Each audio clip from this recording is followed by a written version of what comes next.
अपने माँ और बाप को बेटे दुख न कभी ना देना, उनके बुढ़ापे में हरगिज तुम आहा न उनका लेना।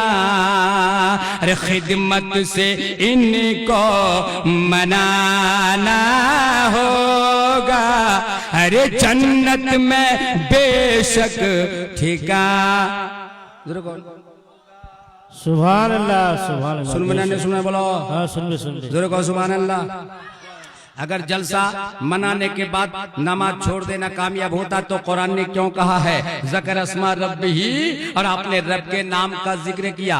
जिस्म दा पाक होल, दिल दा पाक होल, फिर अल्लाह को ये अपने रब के नाम का जिक्र किया। अच्छा जिक्र को लाइट जिक्र करছেন না, जिक्र ला इलाहा इल्लल्लाह, ला इलाहा इल्लल्लाह, ला इलाहा इल्लल्लाह मुहम्मदुर রাসূলুল্লাহ। আল্লাহর জিক্র কোন দুরূদ শরীফ পড়ন, সালাম পড়ন। মা বইলা আচ্ছা করে শুনে লোক, আমরা বিলকুল দেশি কোচি মা ভালো করে শুনেলেন। একটা বাস